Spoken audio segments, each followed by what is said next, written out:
he's going to be up to Imperial. He's going to have the tech advantage. There we go. And he's going to be able to leverage the pass of Schwabia villager production as well. And look at the walls, they're not going up quick enough. He breaks through! DeMu with the flood in. And tech upgrades should be on the way shortly. This is a disaster right now for Bee.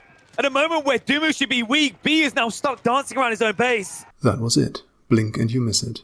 But that was the moment DeMu upset Bee in the group of death of the 2023 EGC Finals. This is Game 5 of the first ever best of 5 between Team Liquid's DeMu and 3D Clan's Bee. This game may very well decide who lives and who dies in the final tournament of the year. And nobody expected DeMu to survive. Before this match, Bee led their all-time head-to-head 5-1, 10-5 in games, and in 2023 DeMu only managed to win one single game. And while DeMu struggled to maintain top 8 finishes for the entire year, Bee placed second in the last 2 major tournaments. And yet, this happened.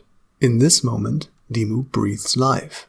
He beats Bee for the first time since their very first meeting over 1.5 years ago. But the question is, how did he do it? In real-time strategy games, our fates are decided by countless critical choices, tiny moments that snowball into an avalanche. Your champion, it's Beastie Cutie. Into bombastic fights that grant triumphant victory. Marine Lord! How did those choices get made? And what formed the initial ideas? We're seeing a wonder! And what can we learn for our own matches from the greatest players of all time? It's on fire! He's going for it! This could be it! This is gonna be it! Look at the mister looking at the screen! Oh! He the did it! mister takes He won the game! This is Play of the Match.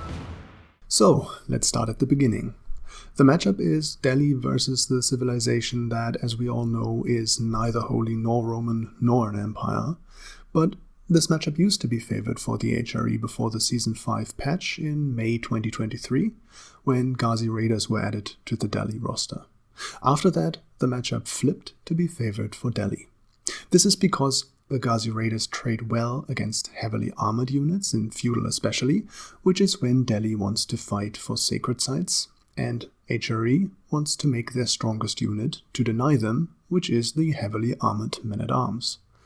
If the HRE rushes Castle Age instead, Ghazi Raiders can give weight to their name, they can raid and kill prelates, while the Delhi player holds 3 sacred sites and advances to Castle Age themselves.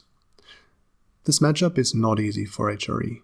DeMu needs to find a way somehow. Surprisingly, it is Bee who deviates from this main line that should be favoring him. In the following, we will be looking at the key moments of this match that led to DeMu and his HRE defying the odds and taking the win over Bee's Delhi. At this point, both have reached feudal age and DeMu scouts Bee's base. He sees the stable that he is building and must now expect Ghazi Raiders, so he leaves thinking it would be a standard situation. Bee, however, does not finish the stable, but instead switches to barracks, unbeknownst to DeMu. And DeMu, in the meantime, is making double barracks of his own, which is surprising, but we'll get to that in a second. Now, since Bee has aged up with the Dome of the Faith, he is most likely expecting DeMu to either make spears against his Ghazi Raiders, so that he could win spear versus spear with healing from his many scholars, or for DeMu to go fast castle, thereby gaining free sacred sites and using spearmen to wall them off and going castle himself. But that is not what DeMu is doing.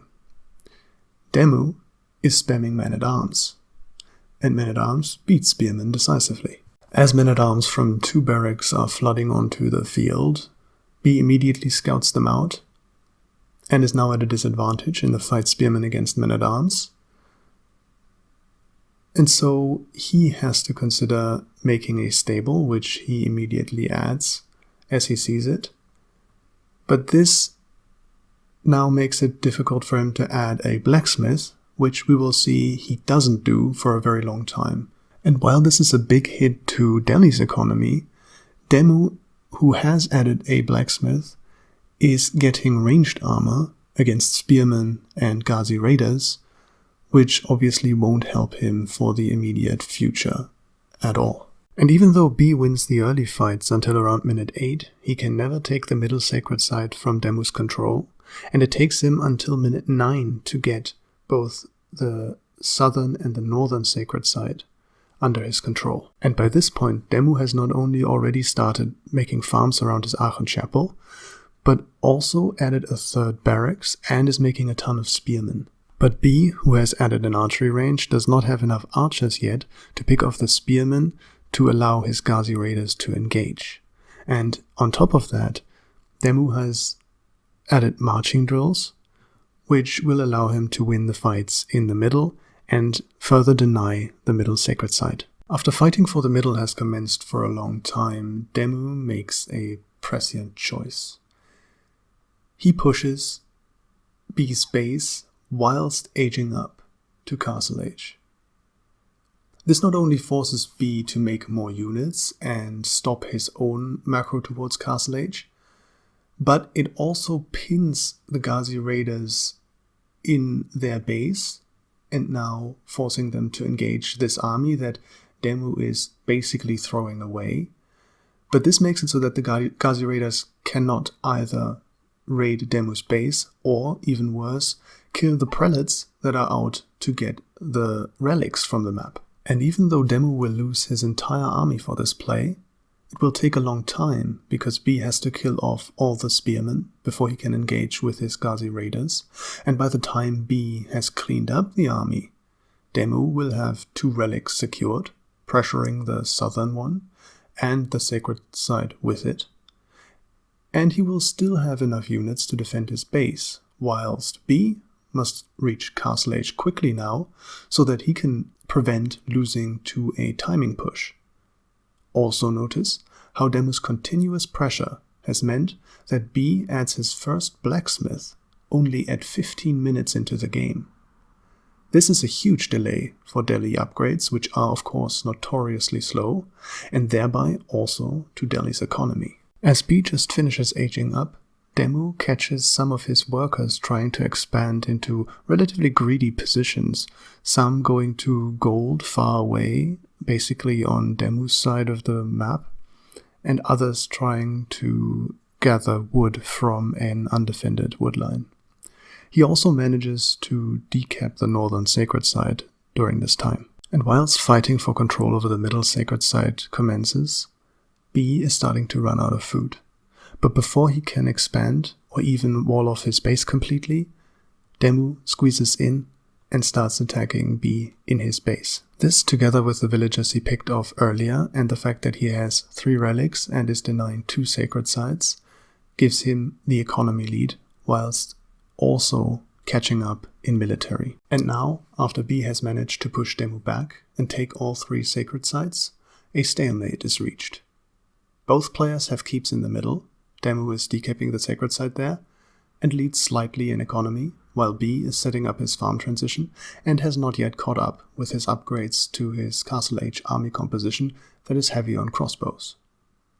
It is at this point that DeMu decides to age up to Imperial. If he pulls this off correctly, he wins. So far, he has managed to stabilize a difficult early game and even put himself in a lead by fighting for map control aggressively and finding beautiful timings to exploit and unorthodox fights to take. During this age-up, he chooses to play aggressive once more. This time, not to buy time for his prelates, but because he smells blood in the water. DeMu's army is stronger. He is taking the second sacred site from Bee, who is walling to buy himself time. He must be transitioning to farms, so DeMu pounces on the walls, finding the perfect timing again, and he breaks through. He's gonna be up to Imperial, he's gonna have the tech advantage, There we and go. he's gonna be able to leverage the pass of Schwabia villager production as well. And look at the walls, they're not going up quick enough, he breaks through! DeMu with the flood in! And tech upgrades should be on the way shortly. This is a disaster right now for Bee. At a moment where DeMu should be weak, Bee is now stuck dancing around his own base. From here, DeMu raids Bee's food economy in several places, kills several villagers, and builds up his Imperial army. With superior units and siege, a culverin, 2 bombards, and hand cannoneers added to his front line of men-at-arms, He destroys Bee's keep in the middle and engages his army. Bee has to fight here, because there's no time to go Imperial himself, and if he loses here, he won't have resources to do so anyway. But he cannot win this fight, and DeMu does. He wins against all odds. So I really hope to have made an insightful summary of this great match. I'll certainly be keeping a note of how aggressive DeMu played in Feudal Age, staying on 1 TC, making 3 barracks and adding blacksmith upgrades over going fast castle, how much he fought over sacred sites constantly, and, most of all, how aggressive he played during his H-ups. This is very unusual in most matchups, but in HRE vs Delhi, it may actually be the best way to secure victory. If you took anything else away from this match, or want me to cover a specific match in the future, please let me know in the comments below. Thank you very much for watching, and keep curious.